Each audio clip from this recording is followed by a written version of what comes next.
Bueno, buenas noches a todos. Es una alegría poder tener otra tertulia juntos con ustedes. Esta noche vamos a hablar del buen combate de la fe, de la guerra espiritual. Y lo que me encantaría es que pudiéramos interactuar, sea bien por el chat o pueden prender el micrófono y charlar.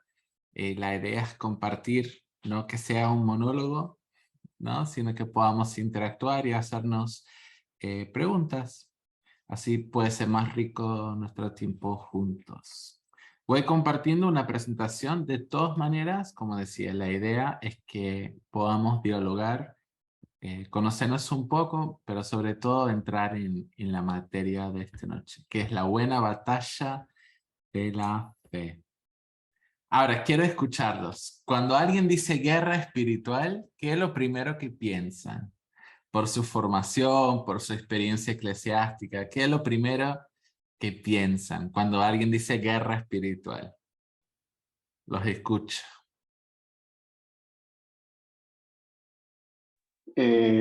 Hola, ¿qué tal? No sé si se ve, ¿me ve? ¿Se escucha? Sí, sí.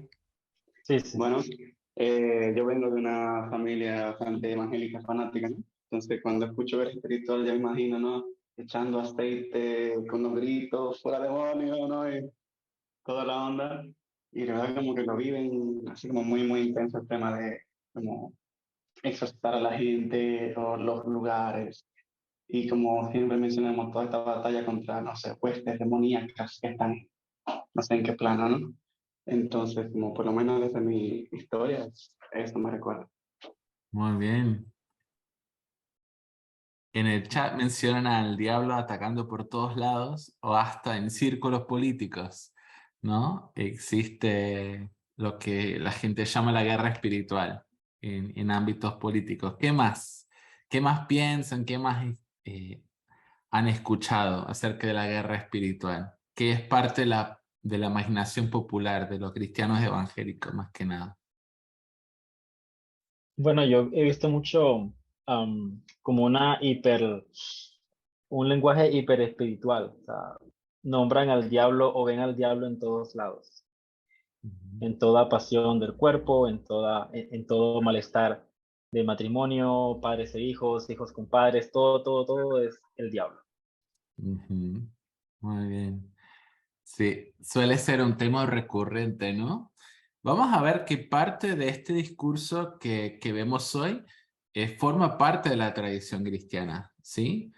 Pero hoy en día ha tomado otros rasgos, ¿no? Muy diferentes a los que vemos en la Biblia y a los que vemos en la tradición cristiana. El desafío de la teología es lograr pensar cristianamente acerca de todas las cosas, ¿sí? Es tomar a Jesús como referente para hablar sobre el mundo, sobre el cosmos, sobre los seres humanos, sobre la vida física, la vida espiritual. Y eso es lo que intentamos hacer acá en las tertulias.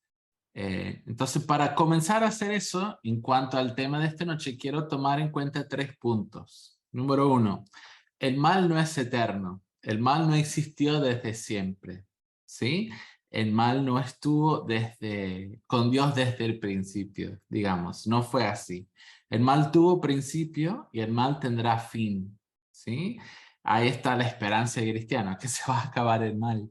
En Apocalipsis vemos que ya no habrá mar en la nueva tierra y los nuevos cielos, porque el caos se habrá acabado. Entonces parte de nuestra esperanza es que el mal no es eterno, nuestra certeza es que el mal no es eterno y que tendrá su fin.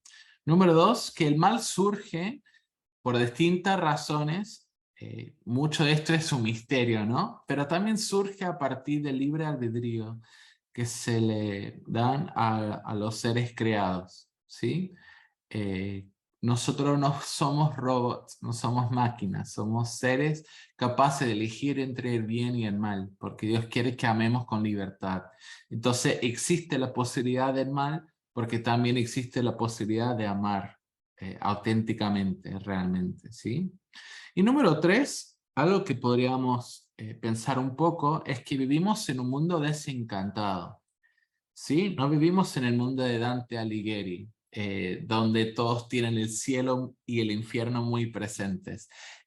No vivimos en la época medieval, en que toda enfermedad era un demonio. Sí vivimos en una edad racional, post-ilustración, que piensa, que razona, que da un lugar preferencial a la ciencia antes que a la religión. Entonces vivimos en un mundo desencantado. ¿Sí? Eso no quiere decir que la guerra espiritual no existe o que los demonios no existen. Quiere decir que la mayoría de las personas han encontrado otras explicaciones para sus males. ¿Sí?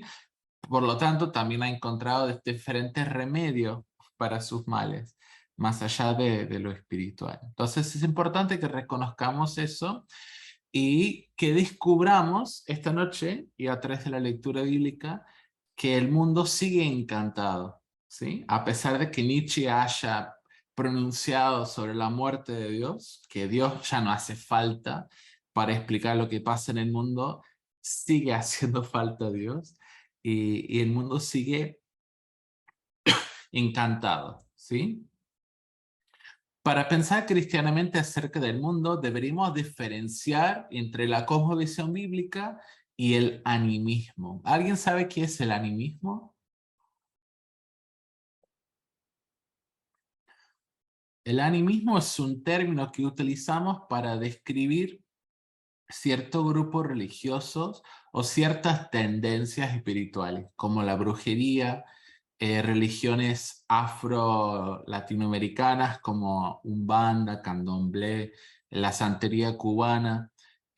Son grupos o filosofías que intenten manipular el mundo espiritual a su favor. ¿Sí? Básicamente lo que tienen en común todos estos grupos es que son cultos utilitarios, porque según ellos existe un dios o varios dioses y Dios o los dioses están medio dormidos, están despreocupados o simplemente son malos o son caprichosos y no se puede confiar en ellos. Por lo tanto, uno tiene que armarse de herramientas, de recursos, de armas para poder manipular el mundo espiritual a nuestro favor. ¿Sí?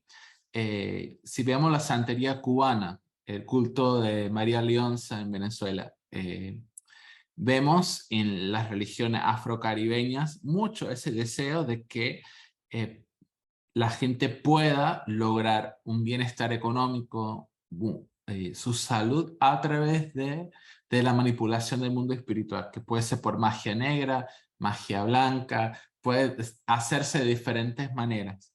Pero estas ideas han entrado en la conciencia cristiana y muchas veces actuamos como si Dios estuviera dormido, o si Dios estuviera ocupado, o si Dios no estuviera atento a lo que nos pasa. Y es un gran error, ¿sí? En el animismo, la gente debería preocuparse por el mundo espiritual precisamente porque Dios está ausente hasta cierto punto. Pero en la cosmovisión bíblica, Dios está recontra presente, ¿sí? Vamos a ver que no libramos tanto la batalla espiritual como Dios en nosotros, ¿sí? Y nosotros, más que nada, nos mantenemos, perseveramos, porque es Cristo quien pelea por nosotros. Pero vamos a ver todo eso. Pero es interesante poder diferenciar entre estas dos cosmovisiones al pensar en la lucha espiritual. ¿Cuántos han visto esta imagen antes? Esta imagen andaba rodando por internet hace muchos años. Confirmo. Muy bien. ¿Qué piensan de esta imagen? ¿Qué les provoca? ¿Qué les hace sentir?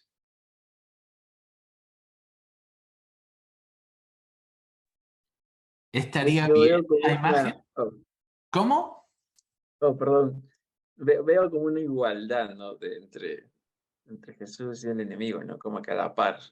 Claro. Parecieran que están a la par, que están en la misma mesa y que van uno contra el otro. ¿Qué más? Nos presenta un cosmos donde, o sea, como una especie de yin yang, ¿no? El bien y el mal como dos fuerzas eh, equivalentes hasta coeternas, quizás. Claro. Ahora, yo les quiero proponer que esta imagen es engañosa, ¿sí? Que no es así y jamás será así. Primeramente porque Cristo venció el mal y la muerte en la cruz y perdió mucho del poder que tenía para obrar en nuestro mundo, ¿sí? Eso lo vemos desde los exorcismos que hacía Jesús en Galilea, en Jerusalén, ¿sí? Pero no son dos personas iguales luchando por el futuro del mundo, ¿sí? Está decidido quién ganó la batalla entre el bien y el mal. Y apenas lo que vemos es que el Satán, que haya tomado el mundo como para sí, eh, como alguien puede tomar un edificio, aunque no sea dueño, lo pueda tomar, pero vendrá el dueño después a sacar a aquellos que han tomado el edificio para recuperar lo que es suyo. Entonces, esta imagen realmente es engañosa, es pésima teología y da a entender cosas que realmente no son, ¿sí? Pero esto ya está muy dentro de lo que sería el imaginario cristiano evangélico, ¿sí? Algo que vamos a ver que no es tan así. Algunos conceptos para hablar de la guerra espiritual, ¿sí? Vamos a ver que acá cada número tiene dos palabras que son cosas opuestas, ¿sí? Primero, don y perversión, ¿sí? En la guerra espiritual tratamos de recibir lo que viene de la mano de Dios como un don. Por lo tanto, nos cuidamos de no pervertirla, ¿sí? La comida es un regalazo de Dios. A mí me encanta comer. El, la comida es un don de Dios, pero cuando la comida ya nos sirve como puente para tener comunión, para cuidar el cuerpo, para saciar el cuerpo, y llega a ser algo más, lo llamamos pecado, lo llamamos gula, ¿sí? Dios hizo un mundo ordenado para que pudiera beber, para que pudiera haber vida y vida en abundancia. Cuando el orden se convierte en caos, lo que convierte el mundo en caos es el pecado justamente, que hace que no sea un lugar agradable para vivir, para encontrarse con Dios y con el prójimo, ¿sí? Romanos 6 dice que el pecado es esclavitud. Más bien Jesús nos libera de la esclavitud para que podamos prestar los miembros de nuestro cuerpo para la justicia, ¿sí? Romanos también habla del culto racional o del culto espiritual, del culto auténtico versus la idolatría, ¿sí? Los seres humanos adoran sí o sí, ¿sí? No podemos elegir no adorar a algo o a alguien. Por lo tanto, debemos elegir bien a quien adoramos. Luego vemos en la santidad versus el pecado. Si queremos reflejar a Dios o si queremos reflejar y ser parte del desorden que hay en los corazones y en el mundo. Y luego la belleza y la fealdad. Muchas veces en círculos evangélicos no hablamos tanto de belleza como deberíamos, pero la belleza es una cosa que habla la escritura y que luego la tradición teológica habla mucho de eso también. Lo que es bello se recibe como un don, es ordenado, señala la libertad, forma parte de la adoración y refleja la santidad de Dios. Y la fealdad es todo lo contrario de eso. Entonces, podemos pensar en la guerra espiritual en términos también de belleza versus fealdad, ¿sí?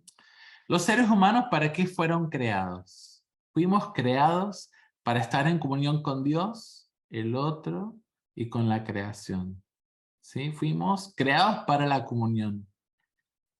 Por lo tanto, lo natural para el ser humano es estar en comunión con Dios. Lo antinatural es el pecado, ¿sí? Seguramente habrán escuchado lo contrario, ¿sí? Que lo más natural es el pecar, que lo más natural es tender hacia el mal, ¿sí? Pero eso es creer muy poco en lo que Dios ha hecho y en la calidad del trabajo que Dios ha hecho. Lo natural es estar en comunión con Dios y lo antinatural es el pecado. Si el pecado fuese lo natural, nos haría bien pecar, porque afirmaría nuestra naturaleza. Pero nuestra naturaleza no es pecaminosa, ¿sí? Dios nos hizo para estar en comunión con Él. Por lo tanto, lo natural es estar en comunión con Dios. El ser humano no está completamente depravado, como plantea el calvinismo, ¿sí?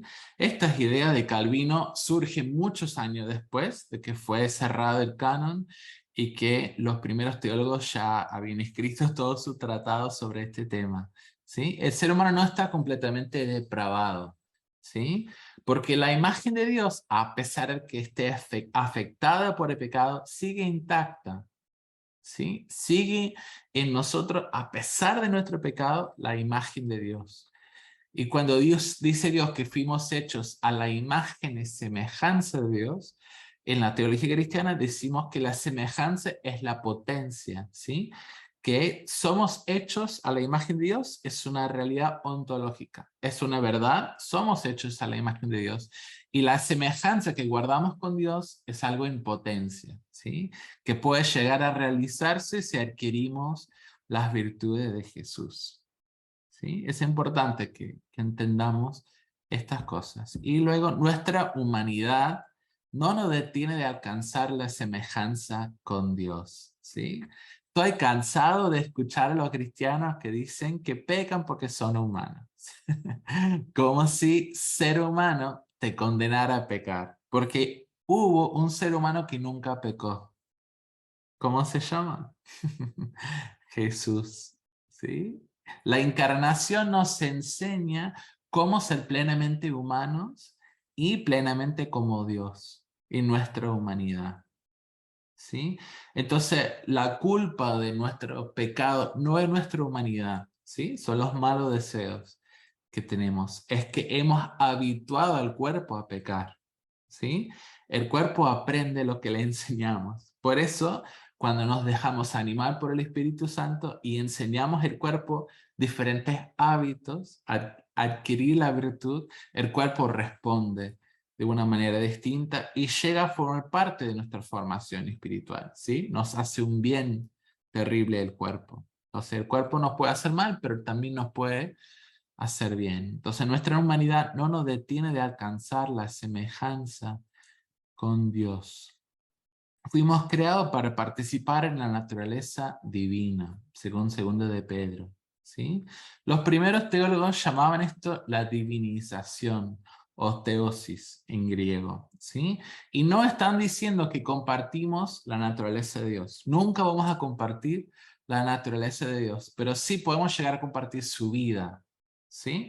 La naturaleza en el sentido que llegamos a ser divinos, ¿no? No llegamos a ser divinos, como dioses divinos, ¿no? Compartimos, no llegamos a ser dioses como Dios es Dios, pero compartimos en su vida, en sus energías, decían los primeros teólogos. Entonces el fin de la comunión, de la vida cristiana, perdón, es la comunión o la unión con Dios. Para eso fuimos creados, ¿sí? Y si para eso fuimos creados y luchamos con salir de la comunión con Dios, de no estar unidos con Dios, obviamente tendríamos que luchar para mantener esa comunión con Dios. ¿Alguna pregunta o comentario hasta ahora, Sebastián? Sí.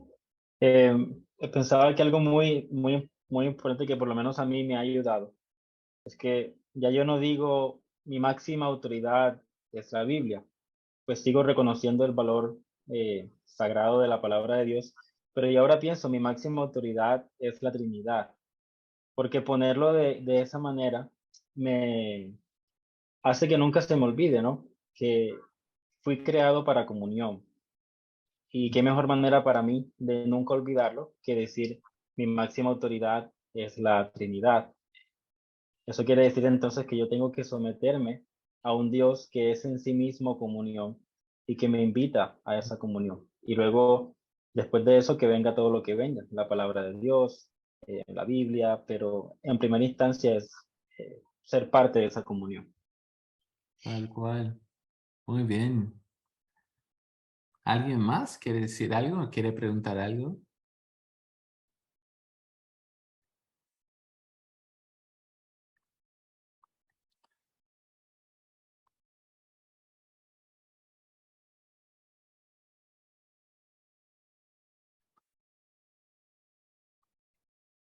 A ver, Dicen, es interesante ver que donde la Biblia se traduce naturaleza pecaminosa, en realidad es sarx. Está lejos decir carne que hablar de una tendencia natural. Claro, el lenguaje de Pablo es un poco complejo en este pasaje. Y sarx sí se traduce como carne o naturaleza pecaminosa o la carne, eh,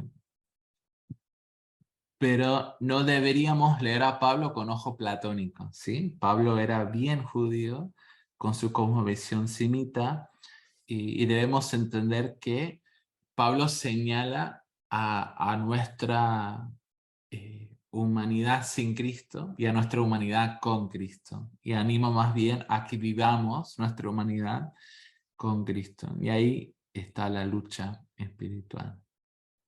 Muy bien. Por lo tanto, hermanos, yo los exhorto por la misericordia de Dios a ofrecerse ustedes mismos como un sacrificio vivo, santo y agradable a Dios. Este es el culto auténtico que deben ofrecer. No tomen como modelo a este mundo, ¿sí? O no se conformen al mundo actual, ¿sí? Ahí está un punto de partida para la guerra espiritual, ¿eh? De no negar lo que somos en Cristo, de no negar nuestra nueva identidad que hemos recibido en el bautismo, sino luchar para no tomar a este mundo o a esta era, esta época, como modelo, ¿sí? Revístense de las armas de Dios para poder resistir a las acechanzas del diablo. Porque nuestra lucha no va dirigida contra simples seres humanos, sino contra los principados, las potestades, los dominadores de este mundo tenebroso y los espíritus del mal que están en el aire. ¿Sí? ¿Quién es el enemigo en esta guerra espiritual?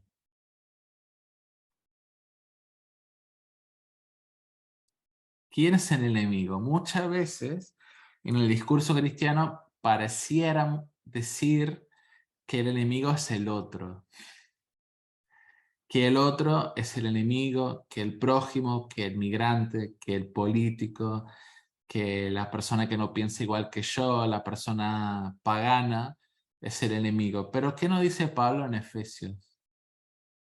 Que la lucha no va dirigida contra los otros seres humanos, sino contra los poderes, principados y potestades del aire, ¿sí? Esto quiere decir que si bien el otro puede estar en contra de uno o puede hacerle guerra, por decir, a uno, es lo que anima a la persona, lo que nos ataca y no a la persona como tal.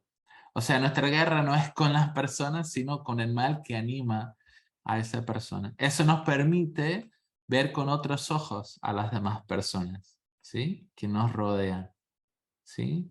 Porque algunas personas no pueden distinguir entre la enfermedad y el enfermo, o el mal y el ser humano, que también es creación de Dios, ¿sí? Que también es una persona por quien murió Cristo.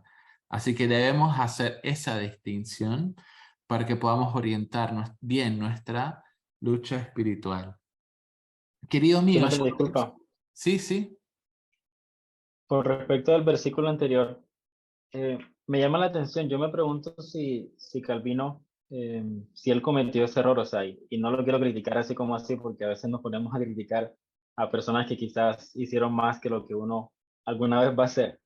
Entonces, me refiero a Calvino con mucho respeto, pero me pregunto si él cometió ese error de, pues con su doctrina de la total depravación, si él permitió que el estado de su tiempo, el estado en que se encontraba la iglesia, si él permitió que eso como que permeara demasiado su imaginación acerca de la naturaleza humana. Es una pregunta que me hago si fue quizás una de las razones por las que él llegó a esa conclusión de la total depravación por la forma como la iglesia estaba haciendo las cosas en ese momento. Y quizás él no pensó que, pero o sea, mi lucha no es contra la institución de la iglesia, quizás es contra las fuerzas que están trabajando en este momento.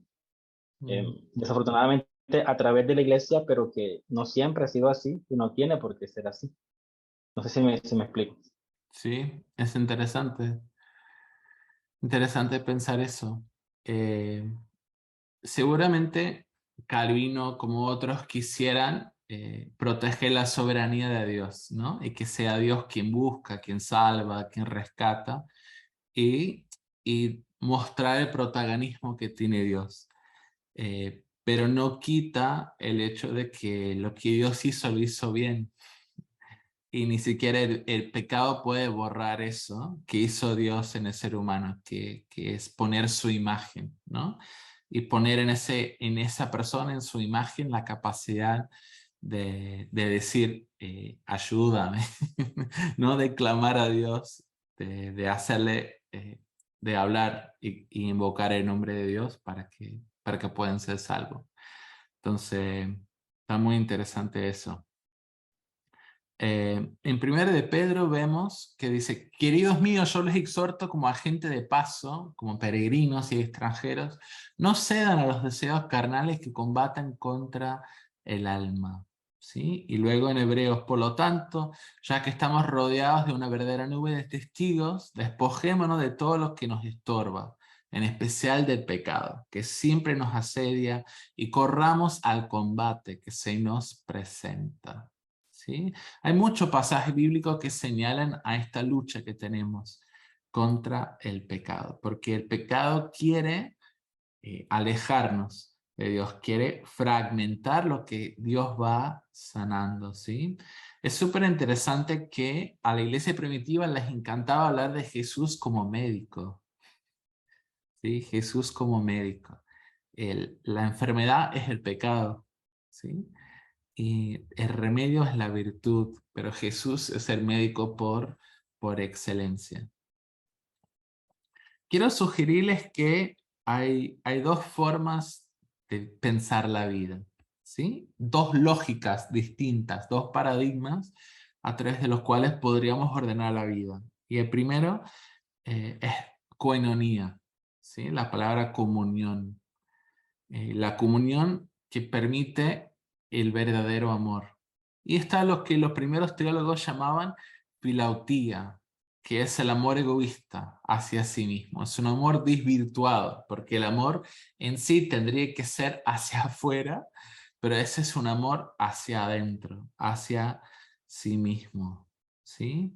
Y estas son dos lógicas que rigen la vida. Y hay personas que han descubierto la koinonía, y hay personas que todavía viven según la filautía, ¿sí? Y este es el lenguaje que utilizan los primeros teólogos para hablar de esta lucha espiritual, de cuál camino vamos a elegir, la vía de la comunión, que es no solamente con Dios, sino con el prójimo, o vamos a encerrarnos en nosotros mismos y amarnos a nosotros mismos por sobre todas las cosas.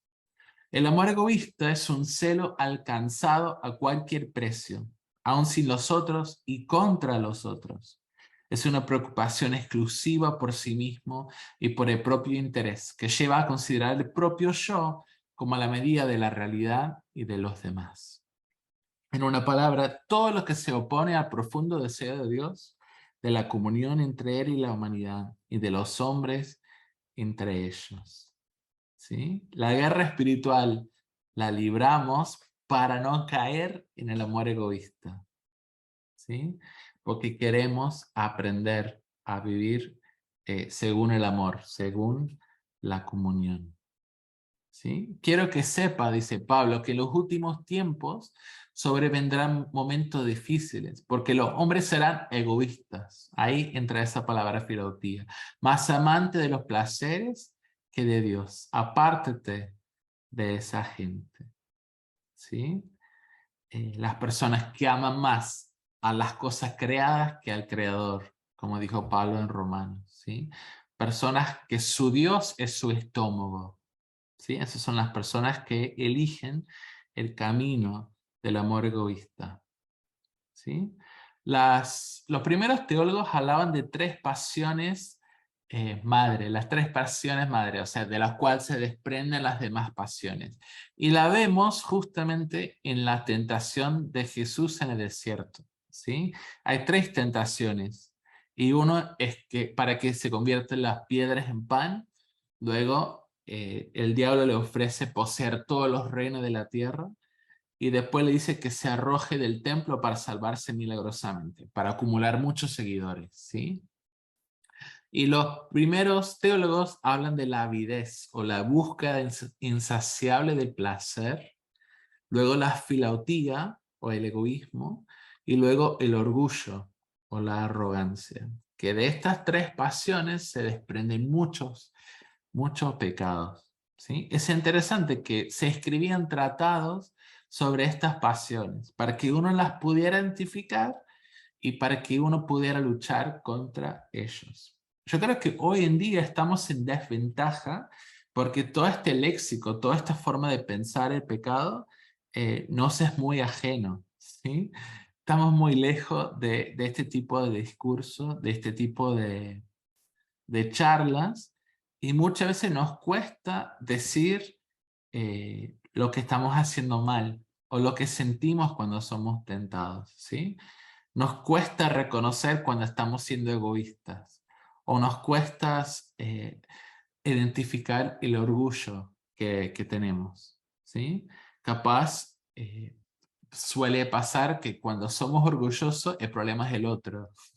El problema es el hermano, la hermana, me ofendieron, me dijeron.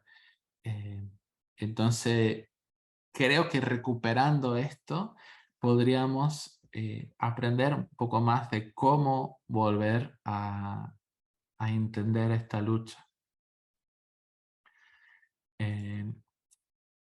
Estas 3 pasiones también las descubrimos en 1 de Juan 2, 15 al 17. Juan dice, no amen al mundo ni nada los que hay en él. Si alguien ama al mundo, no tiene el amor del Padre. Porque nada de los que hay en el mundo. 1, los malos deseos del cuerpo. 2, la codicia de los ojos. Y 3, la arrogancia de la vida.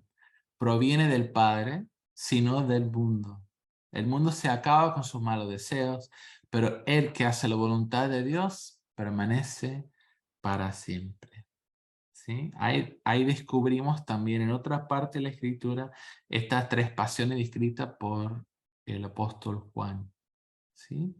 Luego, Evagrio, otro teólogo de la iglesia primitiva, hablaba de las 8 tentaciones y intentó sintetizar nuestra lucha espiritual con esta lista de tentaciones. ¿Sí?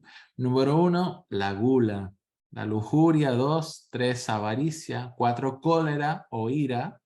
5, tristeza, ¿sí? ¿Cómo la tristeza puede ser un pecado? ¿Sí? Es interesante cómo lo describe. Luego la acería tiene que ver un poco con la depresión. Eso no quiere decir que estar deprimido es un pecado, ¿sí? Hay que leer bien y entender bien lo que quiere decir. Pero la melancolía, la pereza, cuando uno está sin ganas por causa de la tristeza o por la ira, ¿no? Y luego la vanagloria y el orgullo. Ahora, esto, si les suena muy medieval, si les suena muy lejos a su experiencia, vamos a ver que no es tan así, ¿sí? El libro que estoy usando para armar esta charla de Enzo Bianchi dice que las 8 tentaciones tienen que ver con relaciones deformadas con ciertas cosas que deberíamos recibir como don, como regalo de Dios, y la convertimos en un pecado, ¿sí? La gula es la deformación de la comida, que va de ser un don de Dios a ser un objeto de placer, ¿sí? Que pasa de ser algo que propicia la comunión a un impedimento a la comunión, ¿sí? La lujuria, eso sí lo entendemos más fácilmente, ¿sí? Es la relación deformada con el cuerpo y con la sexualidad humana, ¿sí? La lujuria tiene que ver con la palabra pornea en el griego, que podría traducirse fornicación o cualquier tipo de sexo cuando esté fuera de los parámetros de Dios, ¿sí? ¿Cuáles son los parámetros de Dios? Obviamente el matrimonio, ¿sí? Pero más allá de eso es cuando dos personas se usan mutuamente por placer, cuando se convierte el otro en un objeto sexual, ¿sí? Entonces es una relación deformada con el cuerpo mío o el cuerpo del otro, ¿sí? Tiene mucho sentido. Luego la avaricia, cuando tenemos relaciones deformadas con las cosas, con el dinero, ¿sí? Las cosas no tienen ningún poder, pero la avaricia regala nuestro poder creador que nos ha dado Dios como mayordomos de la creación y es como si nosotros diéramos ese poder a las cosas. Por eso el dinero puede más que la gente, ¿sí? Es impresionante cómo el dinero puede viajar por donde la gente no puede ir, ¿sí? Capaz ustedes tienen que pedir visa, pero si hay plata, se puede ir a ese lugar, ¿sí? Hay más paraísos fiscales que paraísos para las personas, así que las cosas, el dinero. Luego la cólera o la ira es una relación deformada con los otros, cuando el otro es objeto de nuestra ira, de nuestro enojo injusto, ¿sí? No hablamos de la ira justa, porque Dios ciertamente tiene ira justa, ¿sí? Si Dios no fuese un Dios airado, en contra del mal, no sería un Dios justo, ¿sí? Pero la ira injusta no obra la justicia de Dios, ¿sí? Entonces hay ira que daña a los demás, y de eso estamos hablando ahora. Luego la tristeza es una relación deformada con el tiempo, ¿sí? Es el anhelo por un pasado que nunca existió, es una nostalgia, es una melancolía. Eh, es la obra de Baudelaire, de los poetas románticos franceses. Es ese deseo de habitar un tiempo que nunca existió, ¿sí? De no recibir el hoy como don de Dios, ¿sí? De pensar que antes siempre fue mejor y de esa manera no participar en lo que Dios está haciendo hoy en nuestras vidas y en nuestro mundo.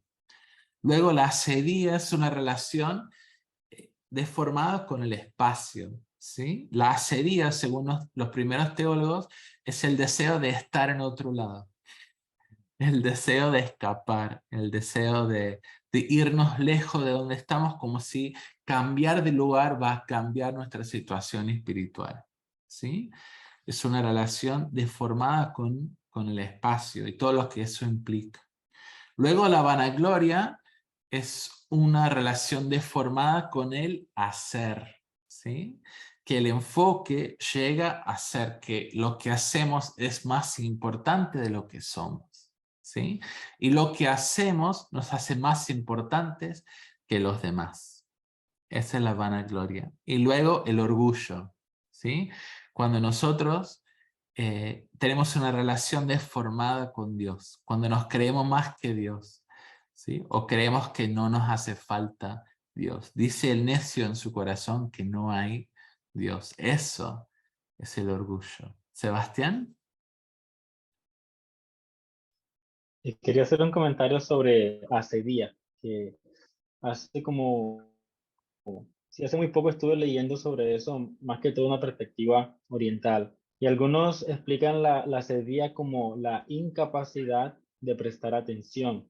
Y dicen algunos que acedia es uno de los pecados capitales de nuestro tiempo. Y es algo muy real, o sea, la razón por la que, por ejemplo, estamos siempre saltando entre nuevos shows en Netflix o siempre pues agarramos el teléfono cada 2, 3 minutos o no queremos estar solos, no queremos, siempre queremos estar distraídos. Ese es un pecado capital que yo creo que sale a flor de piel y es bastante dañino en un sentido antropológico porque a lo que nosotros atendemos es lo que nos construye, lo que nos crea. A aquello a lo cual le damos nuestra atención, como que lo que nos entrega es que nos forma. Y si no queremos prestar atención a nada, entonces es como una especie de, no sé, de limbo en el que nos disipamos pues en una infinidad de cosas que no tienen propósito. Tal cual. Sí, justo el libro que estaba leyendo hoy decía que es el mal de nuestro tiempo. ¿Sí? Tal cual. Muy bien. ¿Alguna pregunta o comentario más? Ahí en el chat dicen que creo que puede resumirse en hacer de los dones un objeto de adoración que tome el lugar de Dios. Exactamente. Toda idolatría es un reemplazo de la verdad o de la realidad con una imagen de la verdad, ¿sí? O con un sustituto menor. Muy bien. Gracias por ese comentario. ¿Cómo se libra entonces el combate espiritual? ¿Qué hacemos con todo esto que hemos hablado hasta ahora? ¿Cómo se libra el combate espiritual? Primero, debemos decidir quiénes seremos, ¿sí? Tenemos dos opciones. Podemos ser el hombre o la mujer dormido o dormida, ¿sí? Esa persona dormida teme el esfuerzo y el dolor de conocerse a sí mismo. Vive superficialmente, es perezoso y negligente. Prefiere disiparse en el activismo o en la excesiva lucuosidad. O sea, habla de más. Antes que afrontar el esfuerzo del descensus ad cor. ¿Sí? ¿Qué significa esta última frase? Del descenso al corazón. ¿Sí? Los primeros cristianos, muchos, oraban, ya en contexto monástico, adoraban en posición fetal, ¿sí? Se acostaban así para que su cabeza descendiera al corazón, porque en la oración buscaban la unión del pensamiento con el sentimiento, ¿sí? La unión de la cabeza con el corazón. Y justamente descubrir cuáles son nuestras luchas, qué es lo que Dios está haciendo en nosotros, tiene que ver con un descenso al corazón, ¿sí? Vivimos en una época muy superficial, en que la gente es llevada por doquier, por cualquier gusto, cualquier antojo que tengan, donde nos conmueve más un comentario del otro que lo que nos dice Dios. Entonces, ese descenso al corazón es sumamente importante, pero requiere, como dice, un esfuerzo enorme para conocerse a sí mismo. Entonces, podemos ser una persona dormida o podemos ser una persona que vigila, ¿sí? Una persona que vigila es una persona que está presente a sí mismo, como decía Sebastián, atento a lo que Dios está haciendo, a lo que está pasando en su corazón, atento a sí mismo y a los otros y a Dios. Está atento a los eventos y a los encuentros. Profundiza en sus raíces y no busca fuera de sí las motivaciones de su actuar. Es capaz de discernimiento, de asumir responsabilidades, de amor maduro e inteligente. Es una persona paciente, capaz de afrontar al gran desafío de la duración. O sea, capaz de perseverar. ¿Sí? Entonces tenemos que elegir qué clase de personas queremos ser. ¿Sí? Ser cristiano no es fácil. Luchar la buena batalla de la fe no es fácil, porque requiere que vigilemos, ¿sí? Por algo habrá dicho Jesús, permanezcan despiertos y oren para no caer en la tentación, porque el espíritu está dispuesto, pero la carne es débil. Cuando pensamos en cómo funcionan las tentaciones, los teólogos de la iglesia primitiva han sugerido un recorrido, ¿sí? Un itinerario de la tentación. Primero viene la sugestión, ¿sí? Nace la idea. ¿Qué tal si dijeras algo malo del otro? ¿Qué tal si robaras algo? ¿Qué tal si hicieras daño buscando ventaja propia hacia otras personas? ¿Sí? Y de la sugestión pasa al diálogo. Ese diálogo muchas veces es interno, ¿sí? ¿Qué decimos? No, qué horrible, o qué feo, qué mala idea. Ay, pero suena interesante. Y comenzamos a entretener este diálogo en nuestra cabeza, ¿sí? Le damos aire, le damos aliento, ¿sí? Para que pueda existir en nosotros ese diálogo interno. Luego del diálogo, si tiene suficiente tiempo para agarrar fuerza, se convierte en consentimiento, ¿sí? En el consentimiento nace el pecado, ¿sí? Es cuando decidimos hacerlo o ver a una persona de una manera o actuar de una manera o hablar de alguna manera y se convierte en pasión, ¿sí? Se convierte en un hábito de vicio, ¿sí? Santiago nos dice: cada uno es tentado por sus malos deseos que lo atraen y lo seducen. De ellos nace el pecado y este, una vez cometido, engendra la muerte. ¿Cuál es el problema con ver a los demonios en todos lados? Capaz están en todos lados, supongamos, pero también tenemos los malos deseos adentro, ¿sí? El mal también me atraviesa a mí, ¿sí? En el cristianismo más conservador vemos que todo es un demonio, que todo es un pecado, y vemos en el cristianismo muy liberal, más progresista, que el pecado ya no tiene tanto poder, tanta fuerza, ¿sí? Entonces, en esos dos extremos vemos un mundo encantado, que todo es un demonio, y después un mundo desencantado en que los demonios ni molestan, ¿sí? Y ya no lo llamamos pecado, sino injusticia. No, no lo llamamos arrogancia ni orgullo o vicio, sino prejuicio. Y tenemos otro vocabulario más desacralizado para describir el pecado, ¿sí? Pero debemos reconocer que el mal nos atraviesa a todos, ¿sí? El mal nos atraviesa a todos. Ninguno es exento de tener malos deseos. Y nuestro pecado no nace porque hay un demonio que vive a 3 cuadras. Nace porque todavía en nosotros hay malos deseos, ¿sí? Por eso Pablo dice que debemos dar muerte o mortificar esos malos deseos que tenemos en nosotros. No deberíamos darle más aire, más alimento, sino acabar con ellos. La lucha espiritual, la lucha invisible planta su raíz en la fe en la resurrección de Jesucristo, que vence la muerte y al Señor de la muerte, es decir, al diablo.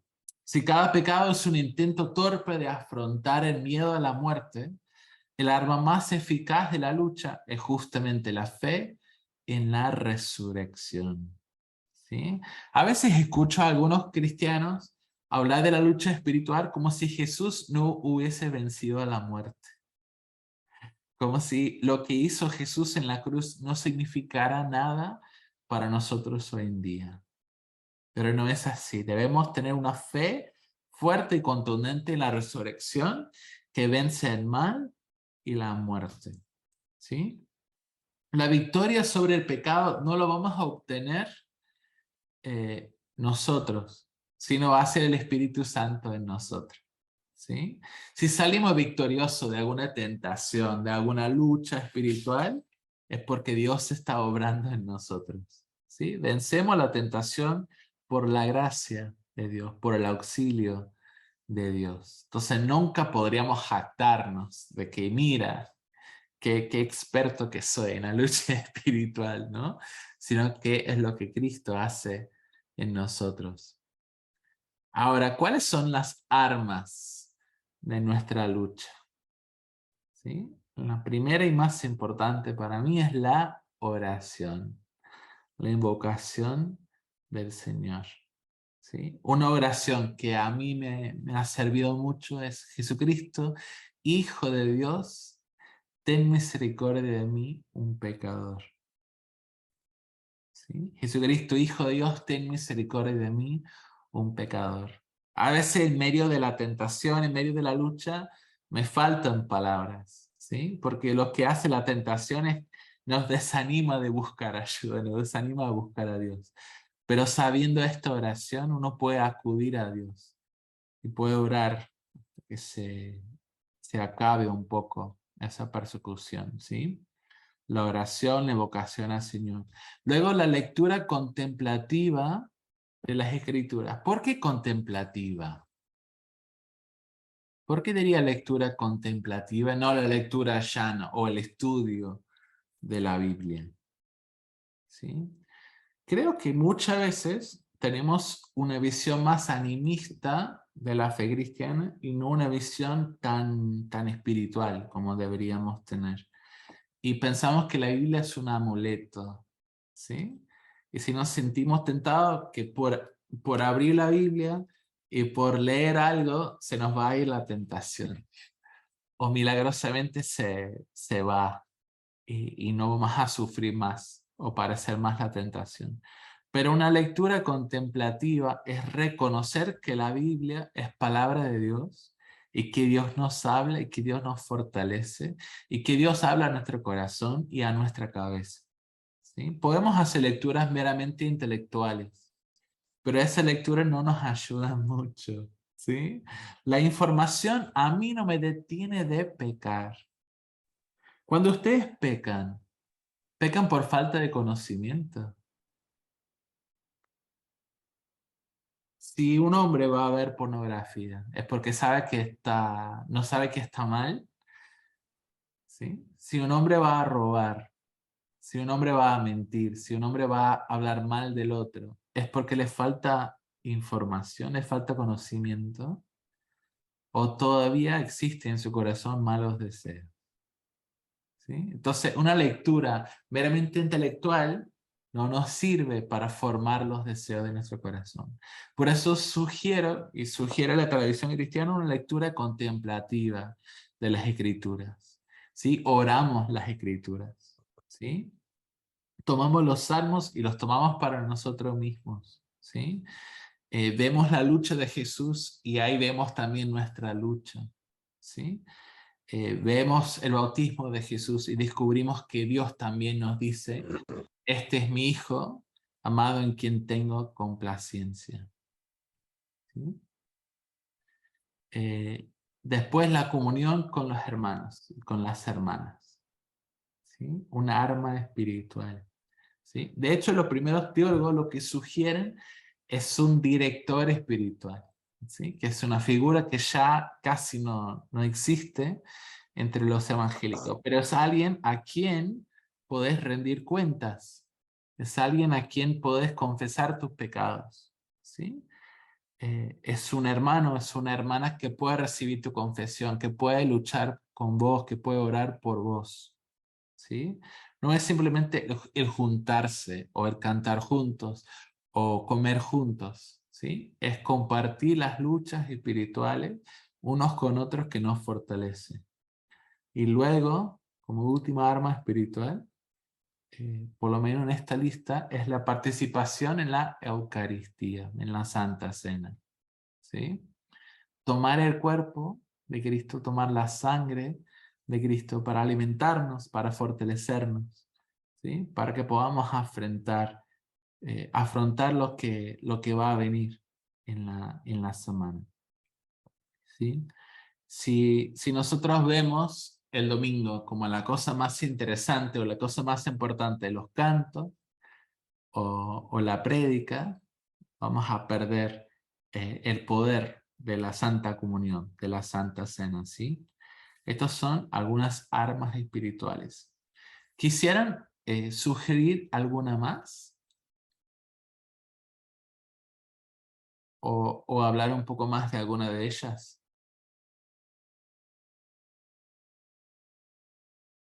El ayuno, mira, súper bien. El ayuno sería parte de la primera, ¿no? De la oración, de la invocación del Señor. ¿Sí? Justamente ayunamos no para torcer el brazo de Dios. Otra vez, eso es parte de la cosmovisión animista. Cuando Elías fue a presentarse ante los profetas de Baal, ¿sí? En el Monte Carmelo, los profetas, ¿qué hacían? Se cortaban, gritaban, hacían un escándalo para que sus dioses, para que su Dios los ayudara. ¿Y qué dice Elías? Señor, sé que estás ahí, mostrá que vos sos Dios. ¿Sí? Entonces el ayuno no es como una huelga de hambre para que Dios te preste atención, ¿sí? Es el vaciar el horario, es vaciar el estómago para que descubramos cuánto necesitamos a Dios y para dedicar más tiempo a la oración. Así que el ayuno es sumamente importante. Es interesante que Jesús nunca nos manda a ayunar, pero lo hace. O sea, lo hacía y lo hacía bastante seguido. Así que creo que sería bueno que siguiéramos el ejemplo de Jesús. Gracias, Juan. ¿Alguien más? Jonathan, con respecto a la comunión, Sí. em, pues solo comentar que buscar hermanos o hermanas que estén pasando por algo similar a nosotros, eso ayuda muchísimo, que nos puedan comprender las luchas específicas que estamos atravesando y si es posible encontrar a un hermano o hermana que pasó por lo que nosotros estamos atravesando y en cierto grado ha sanado de esa enfermedad, que pueda mostrar un camino específico para de las personas que están sufriendo lo mismo. Creo que es algo muy importante y que en muchos casos es de vida o muerte. O sea, en los primeros siglos, la iglesia no concebía que un cristiano pudiera existir sin un padre o madre espiritual. Y eso viene desde el Antiguo Testamento. Está la figura de Elías y Eliseo, luego tienes a Pablo y a Timoteo. Y eso era la regla para todo cristiano joven se le asignaba uno mayor. Entonces, eso sería para mí muy importante en la parte de la comunión. Ujú. Muy bien. También agregaría a eso, que está muy bueno, que si no encontramos a alguien que haya experimentado lo mismo, que esté luchando con lo mismo, que no nos rindamos tampoco, ¿no? Eh, es interesante que podemos hacer una lectura de las luchas espirituales y mi lucha podría, por la superficie, o sea, por la superficie parecer muy diferente a la tuya, pero es lo mismo, ¿no? ¿Sí? Eh, capaz tu lucha con el orgullo se manifieste de una manera y la mía de otra, pero a la raíz está el mismo pecado o la misma tentación, ¿no? Entonces, si no hallamos a alguien que haya pasado por lo mismo, no dudemos igual de pedir ayuda a otros. Eh, porque además el director espiritual, en el concepto clásico del cristianismo, no es tanto un consejero que te dice qué hacer, sino que te enseña cómo orar, cómo caminar con esa lucha, ¿sí? Y cómo dar esa lucha continuamente a Jesús todos los días, que es muy diferente que la figura del psicólogo o del consejero que tenemos hoy, que te da pauta, que te da tarea, que te hace un seguimiento, ¿sí? Yo nunca pasé por la adicción a las drogas, ¿sí? Pero puedo ayudarte, como decías vos, a prestar atención a lo que Dios está haciendo en tu vida, a lo que está pasando en tu corazón y lo que pasa a tu alrededor para que vos puedas responder de la mejor manera posible, ¿sí? Entonces, súper importante eso de la comunión. ¿Alguien más quiere comentar algo?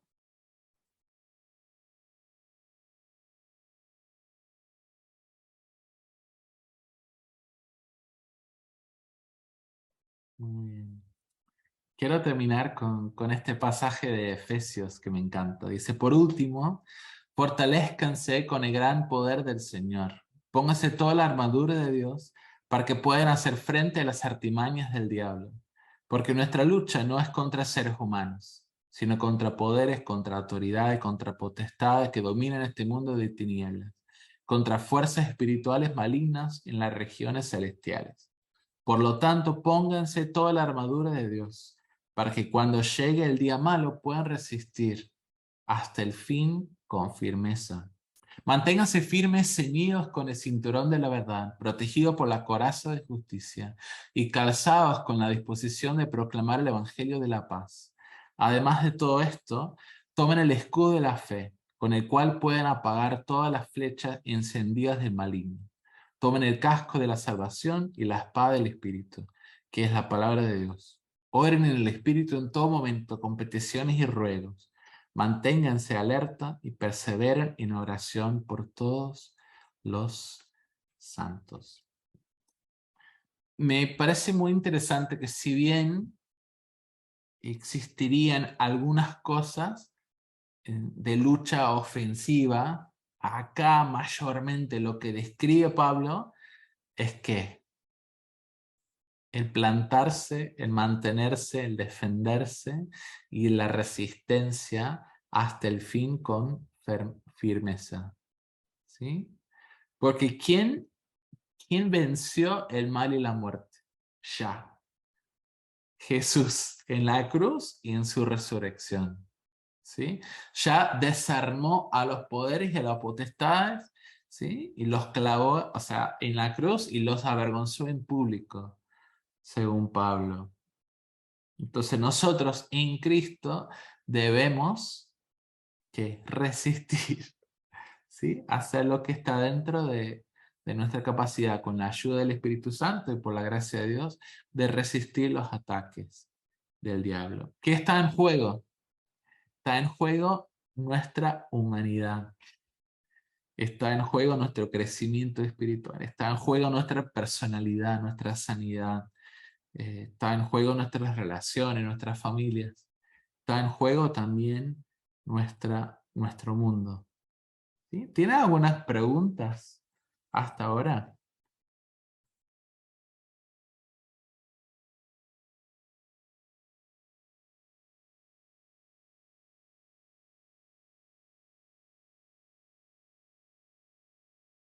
Bien.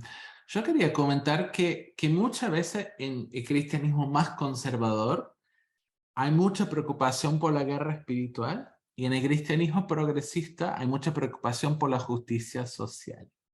¿Sí? Y parecieran habitar dos mundos distintos. ¿Sí? Está la lucha individual de cada uno y después está la lucha en sociedad para un mundo más justo. ¿Dónde está la Biblia? ¿Dónde está la tradición cristiana en todo esto? ¿Cuál sería la aposta? Como decimos.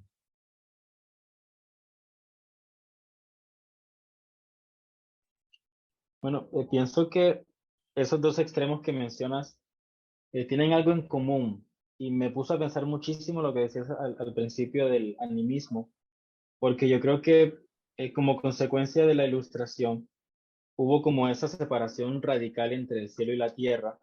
La mente occidental se volcó hacia el funcionamiento del universo mecánico y pensaron que ya Dios no era necesario.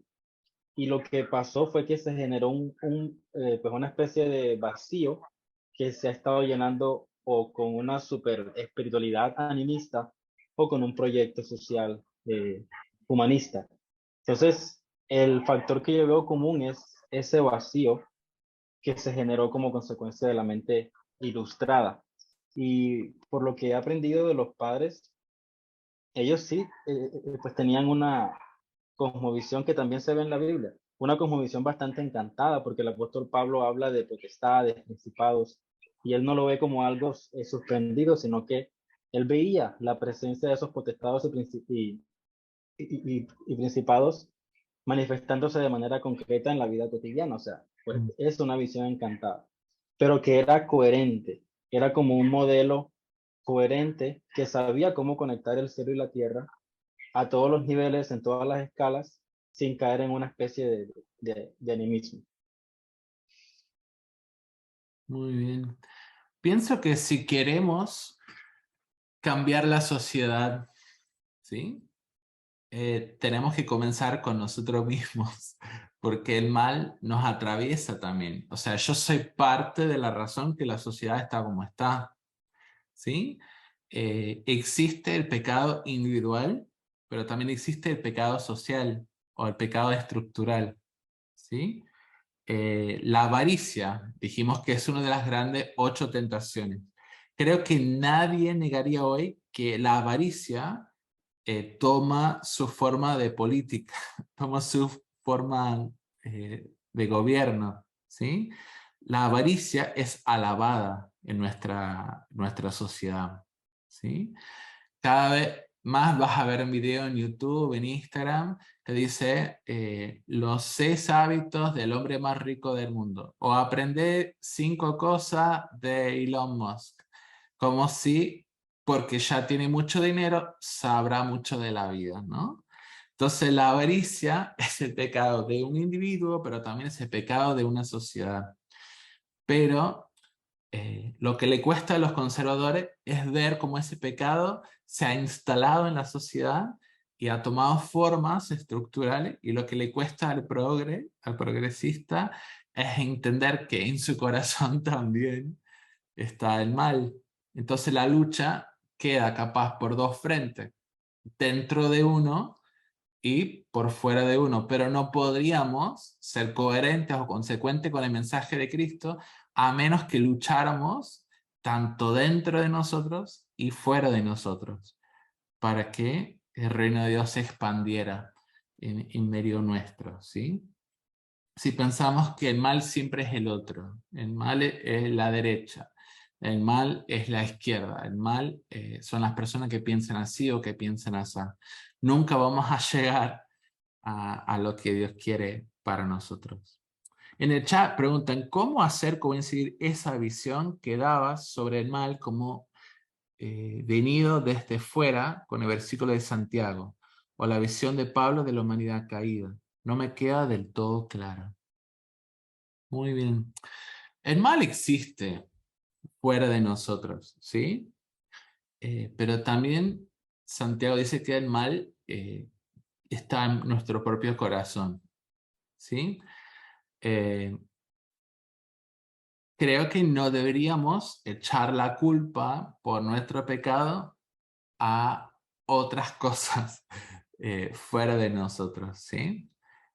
Si bien viene la tentación desde afuera, son nuestros propios malos deseos que responden, que entretienen ese diálogo con el mal, que dan el consentimiento, que ahí es donde nacen las pasiones. Pero como decían, debemos reconocer cómo obran los poderes y los potestades en el mundo, ¿sí? La Biblia habla mucho de los imperios, ¿sí? En el libro de Apocalipsis, en el libro de Daniel, cómo el mal toma formas más allá de la tentación, ¿sí? Cómo obra el mal en el mundo, cómo anima a las personas a hacer mal en el mundo. Entonces, son temas complejos, pero esas 2 visiones del mal, tanto dentro de nosotros como fuera, se tienen que conjugar para que pueda haber una lucha coherente contra el mal que hay en el mundo. ¿Alguna pregunta más? Una pregunta, Jonathan. ¿Cómo piensas que se puede, bueno, no quiero usar un término de marketing, pero para darme a entender, ¿cómo se le podría vender la guerra espiritual a las nuevas generaciones que están tan desencantadas con el evangelicalismo tradicional, que apenas escuchan la expresión guerra espiritual como que ya hacen una expresión de desprecio porque piensan que es solamente esa visión animista? ¿Cómo reencantar el mundo, mejor dicho, pero de una forma que sea convincente para los jóvenes? A mí me encanta apelar al deseo que tiene la gente de que el mundo sea diferente. Entonces hablamos a nivel estructural, a nivel global, a nivel sociedad, a nivel ciudad, nivel económico, a nivel político, y vamos descubriendo que la raíz de todos los males que padecemos, corrupción, pobreza, falta de salud, falta de trabajo digno, todos tienen su raíz en el pecado, ¿sí? La falta de trabajo digno es la avaricia de los pocos que se quedan con mucho, ¿sí? La avaricia de los que trabajan en los supermercados, no los que trabajan, sino los que son dueños de los supermercados, que tiran la comida en vez de regalársela a las personas que pasan hambre, ¿no? Que muchos de los males de la sociedad realmente nacen del pecado. Entonces, una vez que entienden que la relación de lo que padecemos, violencia de género, es cólera, es ira, ¿sí? Es hacer con el cuerpo de otro lo que te parezca. No, eso está mal, ¿sí? Es no ver en el otro la creación de Dios. todo eso es pecado. Entonces hemos logrado un léxico secular para describir los fenómenos sociales, y parte de nuestro trabajo es bautizar la imaginación de los jóvenes para que descubran que lo que ven tiene una connotación espiritual. Es un reflejo de una realidad espiritual, de una lucha espiritual. Lo que llamamos injusticia también se llama orgullo, se llama arrogancia, se llama la búsqueda desenfrenada de placer, la avidez, la voracidad. Tenemos que recuperar algunos términos y hacerlos conjugar con los términos de hoy. Pero yo creo que los jóvenes no están conformes con el mundo, no están conformes con la iglesia, pero qué lindo sería que pudieran ver desde una perspectiva cristiana, porque así descubren la solución que Jesús plantea, ¿no? Y si tuvieras que sintetizar, ¿qué dirías que es el diablo y a qué se debe su función? Qué pregunta, ¿eh? Yo siempre escribo diablo con D minúscula, ¿sí? Porque no le atribuimos una personería como si fuese una persona en todo sentido, ¿sí? No es igual a Dios, ¿sí? ¿A qué se debe su función? No sé. Es un misterio. Dios no nos dice dónde surge el mal puntualmente y por qué. Lo que sí nos dice es qué va a hacer con el mal, ¿sí? Además de la promesa de Dios que se va a acabar con el mal, tenemos a Jesús en la cruz, que se sujeta al mal, se sujeta a la peor violencia humana, a la humillación, se sujeta a la burla, se sujeta a la violencia cruda que puede ser humano para poder vencerla, ¿sí? Para poder vencer el mal y la muerte y para resucitar y abrir las puertas a la nueva creación que permite que haya otro tipo de convivencia humana hasta que vivimos en los nuevos cielos y la nueva tierra. Entonces, ¿de dónde surge y para qué? ¿De qué? ¿Por qué Dios permite o no permite? Es un misterio.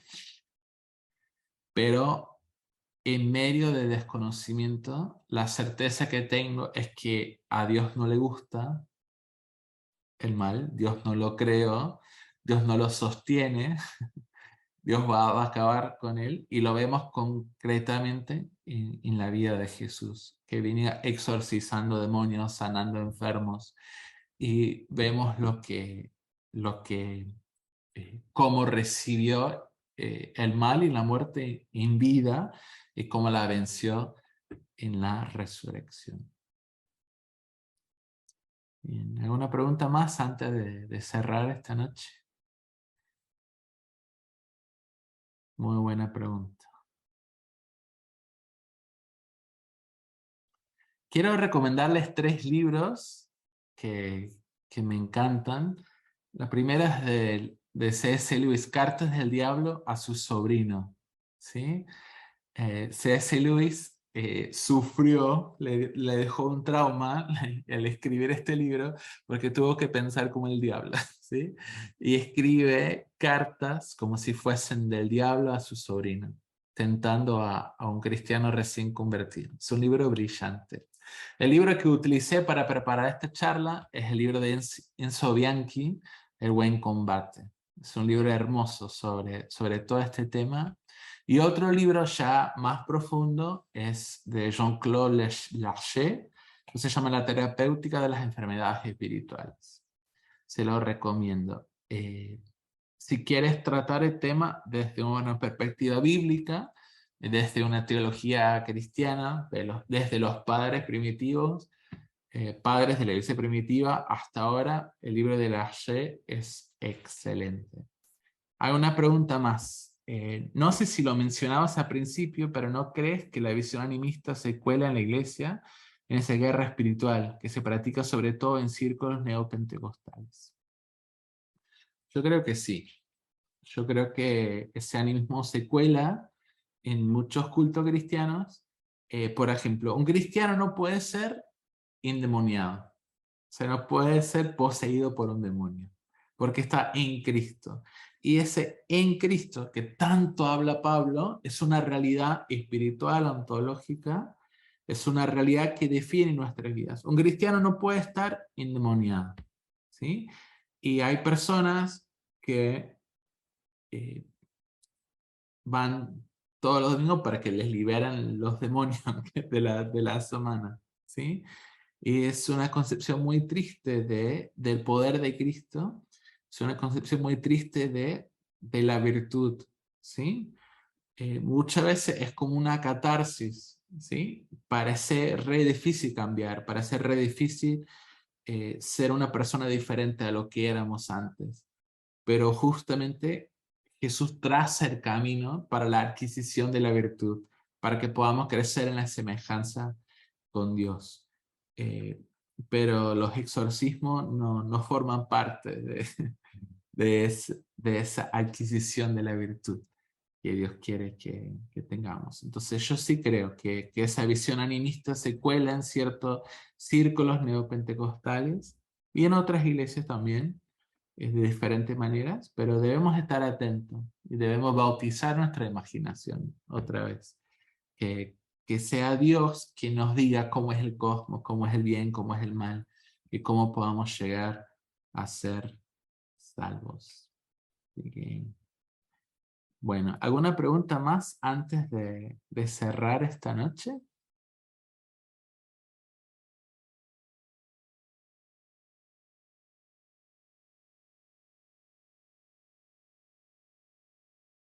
Muy bien.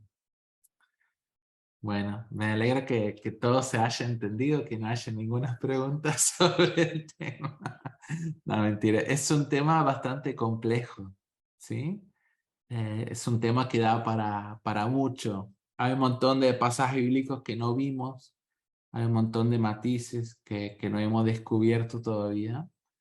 Eh, pero si pudiera reafirmar algo, es que Cristo venció el mal y la muerte. Vivimos en el entretiempo, que ya, pero todavía no. ¿Sí? Jesús venció el mal y la muerte, pero todavía nos siguen dando problemas acá en esta vida. Pero qué hermoso saber que ya carecen de poder una vez que estamos en Cristo. Entonces la lucha espiritual es en lo posible ser consecuente con quién somos ahora en Cristo, con quiénes somos ahora en Cristo, ¿sí? Es reconocer que yo soy hijo de Dios, soy hija de Dios, voy a actuar como tal, ¿sí? Voy a ser consecuente con la realidad que Cristo ha hecho posible en mi vida, ¿sí? A veces pensamos en la guerra espiritual y pensamos en, en distintos ritos, distintas formas de hablar, distintas formas religiosas o formales de hablar, de declarar y hacer cosas, pero en realidad tiene que ver con invocar a Jesús, de tener a Jesús siempre en nuestra boca, de orar mucho, de llenar nuestro corazón con la palabra de Dios, ¿sí? Con confesar nuestras luchas unos a otros, ¿sí? Confiésense mutuamente sus pecados para que sean sanados, ¿sí? La sanación es una parte integral de la guerra espiritual, ¿sí?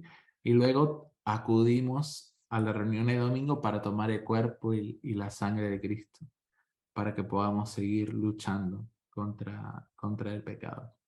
Así que no se olvidan que Cristo ya venció el mal y la muerte, pero aún tenemos que seguir luchando hasta que Él venga. Bueno, muchísimas gracias por su atención y su participación esta noche. Que Dios les bendiga.